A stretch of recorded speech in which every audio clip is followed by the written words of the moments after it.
जय हिंद दोस्तों। आज की हमारी वीडियो बीएससी एग्रीकल्चर के फर्स्ट सेमेस्टर के फॉरेस्ट्री सब्जेक्ट की है। आज की वीडियो में हम पढ़ेंगे silent feature of Indian forest policy, यानी भारतीय वन नीतियों की प्रमुख विशेषताएं या मुख्य विशेषताएं।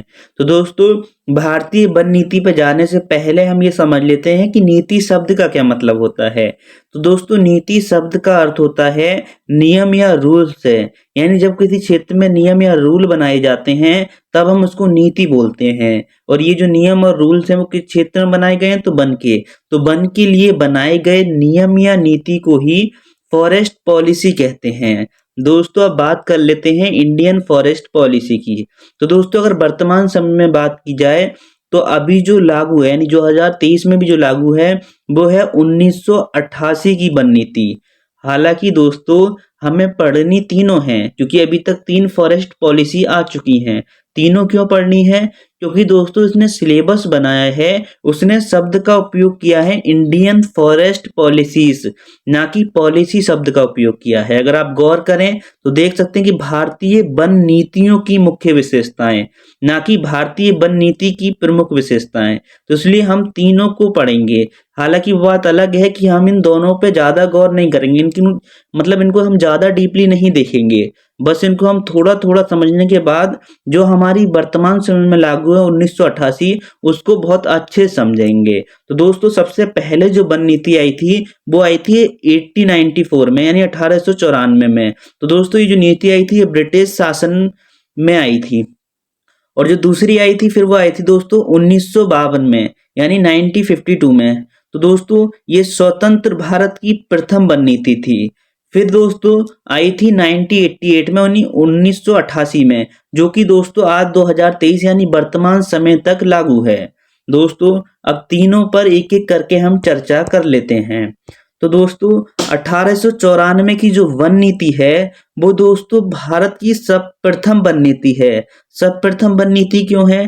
क्योंकि दोस्तों पहली बार भारत में वनों को लेके कुछ नियमों को बनाया गया था, इसलिए ये भारत की सर्वप्रथम वन नीति है। और दूसरी बात ये कि ये जो नीति है ये ब्रिटिश काल में आई थी। अगर ये ब्रिटिश काल में आई है तो इसे ब्रिटिश संसद ने ही बनाया होगा, क्योंकि उस समय तक भारत की संसद नहीं थी। तो ये दो बात आप चाहें तो नोट कर सकते हैं। अब दोस्तों, आप ये सोचेंगे कि ब्रिटिश लोगों ने आखिर वनों के लिए पॉलिसी बनाई क्यों? उन्हें भारत के वनों में ऐसी क्या दिलचस्पी थी कि वो भारत के वनों के लिए नीति बना रहे थे? क्या वो भारत के वनों का विकास करके भारत का विकास करना चाहते थे? दोस्तों, ऐसा बिल्कुल भी नहीं है, क्योंकि एक कहावत बोली जाती है कि अंग्रेज अगर भारत में मुस्कुराए भी तो उसके पीछे उनका अपना प्रॉफिट था। तो दोस्तों, ये जो नीति वो लेके आए थे उनका अपना प्रॉफिट था। उसमें वो प्रॉफिट ये था कि इस नीति के प्रमुख प्रयोजन भारत के वन संसाधनों पर ब्रिटिश सरकार के अधिकारों को स्थापित करना और उनके उद्देश्यों के लिए वन संसाधनों को ब्रिटिश सरकार के लिए उपलब्ध कराना। यानी दोस्तों, जितने भी भारत में वन थे, ब्रिटिश गवर्नमेंट ने क्या किया, उन सभी वन को अपने अंडर में ले लिया और उसने एक रूल जारी किया जिसके अकॉर्डिंग कि अगर इन वन से आपको कुछ लेना है तो सबसे पहले आपको ब्रिटिश गवर्नमेंट से अनुमति लेनी होगी, उसी के बाद आप इनका उपयोग कर पाएंगे। यहाँ तक कि जो वनवासी लोग थे वो भी इन लकड़ियों का उपयोग बिना ब्रिटिश गवर्नमेंट की अनुमति के नहीं कर सकते थे। तो इनका फायदा क्या हुआ दोस्तों, कि जो ब्रिटिश गवर्नमेंट थी उसने पेड़ों की जितनी हो सकता था उतनी अधिक उन्होंने कटाई की और उनका उपयोग उन्होंने किया। तो ये उनका प्रॉफिट था दोस्तों, इसलिए वो वन नीति लेके आए थे। फिर है पर्यावरणीय उद्देश्यों को उल्लिखित तो किया गया पर उन्हें लागू नहीं किया गया था। दोस्तों, इसमें कुछ पर्यावरण के मुद्दे भी थे, जैसे दोस्तों वन संरक्षण, पर्यावरण संरक्षण। लेकिन दोस्तों, वो बात अलग है कि ये जितने भी पर्यावरणीय मुद्दे थे उन पे कभी बात ही नहीं की गई, यानी उन कभी लागू ही नहीं किया गया, क्योंकि वो केवल जो वन नीति थी उसमें ही लिखे रह गए। ना ही वनों का संरक्षण किया गया, ना ही पर्यावरण का संरक्षण किया गया। जितना संभव हो सका उन्होंने वनों का केवल दोहन ही किया, वनों की केवल कटाई ही की। तो दोस्तों, अब हम देख लेते हैं 1952 की वन नीति। दोस्तों ये जो वन नीति थी ये हमारी भारतीय संसद ने बनाई थी। तो दोस्तों ये स्वतंत्र भारत की प्रथम वन नीति थी। स्वतंत्र भारत की प्रथम वन नीति क्यों थी? क्योंकि दोस्तों उस समय तक हम आजाद हो चुके थे और हमने ये जो नीति थी अपने आप बनाई थी 1952 में। तो ये स्वतंत्र भारत की प्रथम वन नीति थी। इसके अनुसार पहली बार देश के कुल भूभाग के 33% पर वन रखने का लक्ष्य तय किया गया। यानी दोस्तों पहली बार जो वन नीति के क्षेत्र में पहली बार वनों के क्षेत्र में क्या किया गया कि वृद्धि की बात की गई। यानी जो टोटल एरिया है भारत का उसके लगभग 33 यानी 33% पर वन रखने का लक्ष्य तय किया गया। साथ में दोस्तों इसमें एक और बात जुड़ी हुई थी कि जो पहाड़ी क्षेत्र हैं वहां पे जो वनों की संख्या होगी वो 66% होगी। यानी पहाड़ी क्षेत्रों में जो टोटल एरिया है उसके 66% जो एरिया है उसमें दोस्तों वन होंगे। नेक्स्ट इसमें प्रावधान था कि वनों पर आश्रित स्थानीय समुदाय की जरूरतों के अनुसार वन संसाधनों को उपलब्ध कराने की व्यवस्था की गई। यानी दोस्तों ऐसे समुदाय जो कि वनों के बीच में या वनों के आसपास रहते हैं और जो आदिवासी लोग हैं, आप कह सकते हैं आसान शब्दों में आदिवासी लोग। दोस्तों आदिवासी लोग क्या रहते हैं कि वो वनों पर ही आश्रित रहते हैं।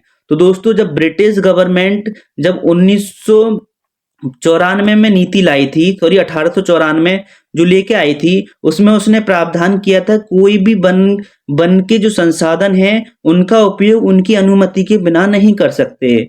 परंतु जब 1952 में जो वन नीति आई उसमें ये प्रावधान था कि जो स्थानीय लोग हैं वहाँ के यानी जो आदिवासी लोग हैं वो वनों का उपयोग अपने लिए कर सकते हैं, लेकिन ज्यादा मात्रा में नहीं कर सकते। ऐसा नहीं कि पूरा आसपास का वन ही खत्म कर दें, बल्कि वो अपनी जरूरतों के हिसाब से वहां से संसाधन ले सकते हैं। दूसरा इसमें प्रावधान था दोस्तों कि इसमें जो सबसे लास्ट में जो लिखा गया था नीति में वो था पर्यावरण संरक्षण, वन संरक्षण, वन्य जीव संरक्षण पर भी बल दिया गया था। और दोस्तों ये लागू भी था, ऐसा नहीं है केवल ये 1894 में जो नीति आई थी उसकी तरह केवल नीति में लागू नहीं रह गया था, ये खाली लिखा नहीं था बल्कि इसको लागू भी किया गया था। यानी पर्यावरण संरक्षण के लिए जितने संभव कदम हो सकते थे हमारी सरकार ने उठाए थे, और वन संरक्षण के लिए भी। और वन्य जीव का मतलब है दोस्तों ऐसे जीव जो वन में रहते हैं उन्हें वन्य जीव कहते हैं, तो उनके संरक्षण के लिए भी कदम सरकार ने उठाए थे। तो नेक्स्ट दोस्तों आप देख लेते हैं हम 1988 की वन नीति। दोस्तों ये बहुत ज्यादा इंपॉर्टेंट है क्योंकि वर्तमान समय में यही लागू है। दोस्तों अगर आप उन दोनों को याद ना भी रखते हो तब भी कोई समस्या नहीं है, आप केवल एग्जाम में इसको भी लिख के आ जाएंगे तब भी एग्जामिनर आपको काफी अच्छे नंबर देगा। तो दोस्तों हालांकि आप कोशिश करना कि आपको वो दोनों भी याद हो जाएं और उनके थोड़े बहुत बिंदु आप याद रखना, बाकी इसके जितने बिंदु हैं उस पर आप गौर से इन्हें याद कर लेना और नोट भी कर लेना। तो इसको देख लेते हैं दोस्तों।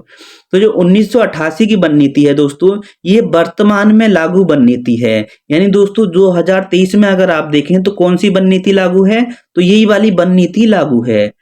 पहली बार वनों के उद्देश्य को प्राथमिक रूप में पर्यावरण के संतुलन को बनाए रखना बताया गया। यानी दोस्तों पहले क्या होता था कि वनों का जो उपयोग है वो केवल प्रोडक्शन के लिए, लकड़ी के प्रोडक्शन के लिए होता था, पर्यावरण से कोई मतलब नहीं था। यानी अगर किसी एरिया में वन है तो उस वन को एक मतलब काट लिया जाता था इसलिए ताकि उससे जितने भी लकड़ी से बनने वाले उत्पाद हैं उससे बनाए जाएं।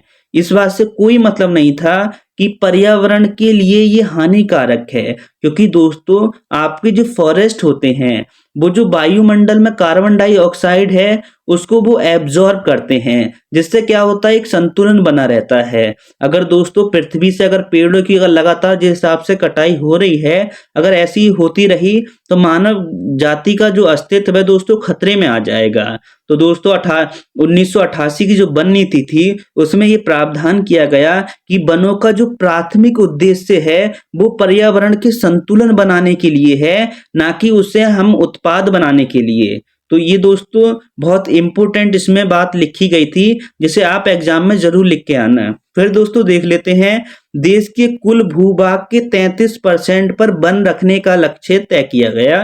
दोस्तों ये पुरानी वाली में भी था, यानी 1954 में, सॉरी 1952 में जो आई थी 1992 में, तो उसमें भी दोस्तों ये था कि 33% पर वन होंगे और प्लस जो पहाड़ी क्षेत्र है उनमें 66% जो एरिया है उसमें वन होंगे। फिर दोस्तों था इसमें कि मरुस्थलीकरण तथा मृदा, तो दोस्तों ये मृदा होगा, मृदा क्षरण को रोकने के लिए वन रोपण करना तथा राष्ट्रीय स्तर पर वन रोपण कार्यक्रम चलाना। दोस्तों मरुस्थलीकरण के क्या मतलब होता है दोस्तों, जब मृदा बेजान यानी बेकार होने लगती है, जैसे कि एग्जाम्पल के लिए समझो, जैसे आपका ये राजस्थान का एरिया, ठीक है, राजस्थान के आसपास और भी राज्य हैं। दोस्तों क्या हो रहा है, राजस्थान का एरिया लगातार बढ़ रहा है क्योंकि जो भूमि है वो मरुस्थलीकरण का शिकार हो रही है, यानी खराब, केवल राजस्थान में नहीं बल्कि भारत के बहुत सारे राज्य में। तो दोस्तों अगर इसको रोकना है तो इसका सीधा उपाय ये है कि आप पेड़ लगाना चालू कर दें, क्योंकि दोस्तों पेड़ जो होते हैं वो मृदा को एक तो मरुस्थलीकरण से रोकते हैं, दूसरा मृदा क्षरण से भी रोकते हैं। मृदा क्षरण क्या होता है, तो दोस्तों मृदा क्षरण का मतलब होता है कि जो मृदा की ऊपरी परत है वो जब कट के एक स्थान से दूसरे स्थान पर चली जाए, कट के या फिर वो किसी कारण से जैसे हवा से टूट के एक स्थान से दूसरे स्थान पर चली जाए, तो उसको बोलेंगे दोस्तों मृदा क्षरण। तो पौधे क्या होते हैं दोस्तों, इसकी रोकथाम करते हैं। दोस्तों ये जो मृदा क्षरण है इसको इंग्लिश में बोला जाता है सॉइल इरोजन। हालांकि सॉइल इरोजन की वीडियो आपको सॉइल साइंस में प्रोवाइड करा दी गई है, जिसमें आप बहुत अच्छे से समझ सकते हैं कि सॉइल इरोजन क्या होती है। तो दोस्तों अभी केवल आप इतना समझें कि सॉइल इरोजन को रोकने के लिए वन रोपण को बढ़ावा दिया गया, यानी वन रोपण किया गया। वन रोपण का मतलब है कि पेड़ों को लगाना या वनों को लगाना ही दोस्तों वन रोपण कहलाता है। और राष्ट्रीय स्तर पर यानी नेशनल लेवल पर क्या किया गया कि जो वन लगाने का जो प्रोग्राम है, यानी जो वन रोपण का जो प्रोग्राम है वो चलाया गया दोस्तों। फिर इसमें था वन क्षेत्रों को बढ़ाना, यानी अभी अगर आप वर्तमान समय में देखें तो 24% एरिया में वन है, जो कि अच्छी बात है। लगातार इसमें भारत के संदर्भ में देखें तो वृद्धि हो रही है। तो इन्हें दोस्तों बढ़ा के कितना करना है, लगभग 33% एरिया में वनों को करना है। नेक्स्ट दोस्तों हम देख लेते हैं भारत के वन प्रबंधन के क्षेत्र में स्थानीय समुदाय की सक्रिय भागीदारी को बढ़ाना होगा दोस्तों, ये प्रिंटिंग मिस्टेक है। यानी जो वन है उसमें क्या होता था दोस्तों, अगर आप पहले जब ये प्रावधान नहीं आया था उससे पहले दोस्तों क्या होता था, देखो अगर ये वन है और इस वन में कोई समुदाय रह रहा है, जो वहाँ का स्थानीय समुदाय का मतलब दोस्तों होता है जो वहाँ रहने वाले लोग हैं, जिन्हें आदिवासी भी कहते हैं। दोस्तों वो जो रहने वाले वहाँ लोग हैं वो क्या करते थे, पहले जो वन थे उसकी कोई संरक्षण में या मतलब उसकी देखरेख में कोई मदद नहीं करते थे। और वो दोस्तों करें भी क्यों, जब उन्हें कोई प्रॉफिट नहीं है तो इसलिए करते भी नहीं थे। तो पहली बार ये प्रावधान लाया गया कि जो आदिवासी यानी जो स्थानीय समुदाय हैं उनकी सक्रिय भागीदारी इसमें होनी चाहिए। तो दोस्तों आप ही सोचेंगे वो अगर प्रावधान आ गया तो वो फिर भी क्यों मानेंगे। तो दोस्तों इस प्रावधान में ये भी लिखा हुआ था कि अगर वो भागीदारी देते हैं यानी अपनी मदद करते हैं, क्योंकि दोस्तों पहले क्या होता था अगर वो मदद नहीं करते तो दोस्तों क्या हो जाता, मान लो आसपास की जो फॉरेस्ट डिपार्टमेंट है उसने कोई जंगल लगाया यानी फॉरेस्ट लगाया दोस्तों, आसपास बहुत ज्यादा वन लगाए, तो इनके पशु चले जाते थे, वो पूरे जो पौधे थे उनको खराब कर देते थे। या मान लो वही लोग उधर से होकर जा रहे हैं तो वो बच्चों ने पेड़ तोड़ दिए, बहुत सारे नुकसान हो जाते थे दोस्तों इस तरीके के। तो दोस्तों पहली बार सरकार ने ये प्रावधान लाके क्या किया कि अब जो भी आसपास की एरिया उसमें अगर मान लो कोई फॉरेस्ट अगर हो रहा है और अगर वो फॉरेस्ट जो है उसमें समुदाय अपनी मदद कर रहा है, यानी उसकी देख रेख में, उसकी वृद्धि में या उसकी संतुलन बनाए रखने में अगर हेल्प करेगा, तो जो फॉरेस्ट डिपार्टमेंट है वो दोस्तों क्या करेगा, जब ये जो फॉरेस्ट है तैयार हो जाएगा उससे जो लकड़ी का प्रोडक्शन होगा और जो पैसा आएगा दोस्तों, उस पैसे का कुछ हिस्सा वो जो समुदाय यानी जो एरिया है, जो गांव है, उसके विकास में लगाएगा। विकास में दोस्तों क्या करते हैं फॉरेस्ट डिपार्टमेंट के जो लोग हैं वो लोग क्या करेंगे दोस्तों उस पैसों से कि वहां पे विद्यालय बनवा देंगे, यानी स्कूल बनवा देंगे बच्चों के लिए, सड़कें वहां बनवा देंगे। गांव के विकास के लिए जितना संभव हो सकेगा वो वहां कोशिश करते हैं दोस्तों। तो और थोड़ी बहुत मात्रा में जो गांव के लोग हैं उनको भी वो पैसों की सहायता कर देते हैं। तो इस वजह से दोस्तों क्या हो रहा है, लोगों का भी अपना प्रॉफिट हो रहा है, तो वो इसमें अपनी सक्रिय भागीदारी निभाते हैं और जो आसपास की जंगल है उसकी प्रोटेक्शन करते हैं दोस्तों। नेक्स्ट हम देख लेते हैं वानिकी के क्षेत्र में अनुसंधान होगा दोस्तों, ये प्रिंटिंग मिस्टेक है और ये बानकी होगा। नोट आप ध्यान से करना, कभी गलत कर लो। बानकी के क्षेत्र में अनुसंधान एवं शिक्षा की सुविधा को बेहतर बनाना। दोस्तों अगर इसका जो प्रावधान है, इसका ही परिणाम है कि आप ये वीडियो देख रहे हो, क्योंकि पहले दोस्तों बानकी की शिक्षा को इतना महत्व नहीं दिया जाता था। लेकिन दोस्तों अब क्या है कि बानकी से आप चाहें तो फॉरेस्ट्री से एमएससी भी कर सकते हैं, यहाँ तक बात पहुंच गई। तो उसकी शिक्षा को बेहतर बनाना और साथ में अनुसंधान यानी जो रिसर्च है उसको भी बढ़ावा देना। क्यों देना दोस्तों? क्योंकि देखो अगर बानकी का आपको ज्ञान होगा ना दोस्तों, तो आप वनों का विकास काफी अच्छे से कर सकते हैं। और जो नए नए वन दोस्तों आप तैयार करके क्या कर सकते हैं, जो फॉरेस्ट डिपार्टमेंट है, फॉरेस्ट डिपार्टमेंट के लिए भी आप एक फायदे की सौदा हो जाए। क्योंकि दोस्तों अगर मान लो आपको बानकी का ज्ञान है, ठीक, तो आप नए नए फॉरेस्ट बनाएंगे। नए नए फॉरेस्ट जैसे मान लो आप, हालांकि वो अपने प्रॉफिट के लिए आप बनाओगे। जैसे अगर मान लो आप किसी जॉब में नहीं हो तो आपने बहुत सारी संख्या में पेड़ लगा दिए, इसलिए ताकि वो पेड़ बड़े हो जाएं, उसको आप काट के बेच सके, यानी सेल के पर्पज से दोस्तों आपने लगा दिए, बेचने के पर्पज से। और अगर बाई चांस आप मान लो फॉरेस्ट डिपार्टमेंट में ही अगर आप आईएफएस बन जाते हैं दोस्तों, तो क्या आईएएस इंडियन फॉरेस्ट सर्विस होती है दोस्तों, अगर आप इसमें चले जाते हैं तो अगर आपको बानकी का बहुत अच्छा ज्ञान है तो आप फॉरेस्ट का मैनेजमेंट भी दोस्तों काफी अच्छे से कर सकते हैं। तो दोस्तों इसलिए क्या किया गया कि बानकी क्षेत्र में अनुसंधान को बढ़ावा दिया गया और जो शिक्षा है उसको भी, शिक्षा की सुविधाओं को भी बेहतर बनाने की कोशिश की गई। फिर है दोस्तों वन आश्रित समुदाय की आवश्यकताओं की पूर्ति के लिए वन संसाधनों को उपलब्ध कराना, जिसमें छोटी इमारती लकड़ी भी, एक मिनट दोस्तों, लकड़ी भी शामिल हो सकती हैं। दोस्तों यहाँ एक शब्द आया है इमारती लकड़ी, इसका क्या मतलब है? देखो दोस्तों दो तरह की लकड़ी होती है। एक तो ऐसी लकड़ी जो बड़ी होती है, जैसे मान लो ये आपका पेड़ है, तो ये ऐसा है जिससे आप कई सारे आप उत्पाद बना सकते हैं। जैसे अगर इसको काट के चाहें तो आप टेबल बना सकते हैं, टेबल बना सकते हैं, आप चेयर बना सकते हैं, और भी कोई उत्पाद आप बना सकते हैं। लेकिन दोस्तों जो बहुत छोटी छोटी लकड़ी होती हैं, जैसे मान लो कोई छोटे ही पेड़ है दोस्तों, बहुत छोटा, तो आप उससे क्या ही बनाओगे? तो दोस्तों इमारती लकड़ी ऐसी लकड़ी होती है जिससे कि आप किसी तरीके का प्रोडक्शन कर सकते हैं, कह सकते हैं।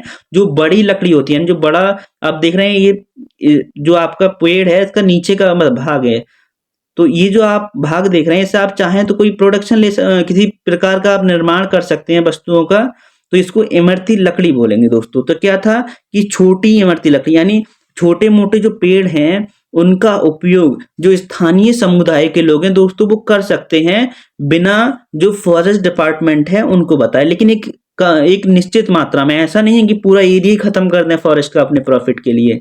तो एक निश्चित मात्रा में यानी कम मात्रा में अपनी आवश्यकता को पूरा करने के लिए वो उपयोग कर सकते हैं। फिर दोस्तों इसमें था प्रावधान कि जहां तक संभव हो वहां तक इमरती लकड़ी की जगह कोई अन्य विकल्प का चुनाव करना। दोस्तों इसमें क्या किया गया था कि देखो इमरती लकड़ी जो होती हैं, जो बड़े बड़ी लकड़ी होती है, उनसे क्या होता है, बहुत प्रकार के दोस्तों वस्तुओं का निर्माण किया जाता है। एग्जाम्पल देखना चाहो तो आप देखो टेबल। दोस्तों जैसे आपने मान लो लकड़ी की टेबल का निर्माण किया, तो लकड़ी की टेबल का निर्माण हो रहा है तो ऑब्वियसली उसका लकड़ी से ही होगा। लेकिन क्या किया गया कि इसकी जगह पे अन्य विकल्पों के चुनाव करने को कहा गया। यानी क्या इनका अन्य विकल्प दोस्तों क्या हो सकता है, तो या तो आप प्लास्टिक की मेजों का उपयोग करें या फिर शीशे की जो मेज है उनका उपयोग करें। तो दोस्तों इसका प्रॉफिट क्या होगा, प्लास्टिक का या शीशे का उपयोग करते हैं दोस्तों, तो इसका उपयोग ये होगा कि जो लकड़ी है उनका दोस्तों कम कटाई होगी। तो दोस्तों कम कटाई होगी तो इससे क्या होगा, फॉरेस्ट दोस्तों बचे रहेंगे। तो ये इसमें प्रावधान किया गया कि जहां तक संभव हो वहां तक लकड़ी की जगह अन्य विकल्पों का चुनाव किया जाए। फिर था दोस्तों चारागाह का निर्माण करना। चारागाह का मतलब होता है दोस्तों ऐसा स्थान जहां पे आपके जानवर जो होते हैं वो चारा खाने जाते हैं। तो दोस्तों यहाँ पे क्या होता था, जब पहले चारागाह नहीं बनाए थे फॉरेस्ट डिपार्टमेंट ने, या दोस्तों मान लो ये कोई गांव है और इस गांव के आसपास मान लो दोस्तों फॉरेस्ट है, ठीक। अब अगर चारागाह नहीं थे तो उनके जो जानवर थे, जो मवेशी थे, यहाँ पर रहने वाले जो स्थानीय लोग थे उनके, तो वो जो फॉरेस्ट है उसमें जाते थे चारा के लिए। लेकिन दोस्तों अब फॉरेस्ट डिपार्टमेंट ने क्या किया कि एक स्थान बना दिया कि यहाँ पे जो स्थानीय लोग हैं वो अपने जानवरों को यहाँ पे चारा खिला सकते हैं, यानी वो जो है वहां जाके चारा खा सकते हैं। तो उसके बाद में क्या हुआ दोस्तों, फॉरेस्ट वाला एरिया था दोस्तों वो बचा रहा और इससे क्या हुआ कि फॉरेस्ट का जो प्रोडक्शन है और जो फॉरेस्ट की जो वृद्धि है वो काफी अच्छी दोस्तों होती रही। तो दोस्तों ये इसमें प्रावधान किए गए थे। तो दोस्तों अगर ये वीडियो आपको पसंद आई हो तो वीडियो को लाइक शेयर और कमेंट करना नहीं भूलिए। वीडियो पूरा देखने के लिए दिल से धन्यवाद। मिलते हैं एक नेक्स्ट वीडियो में।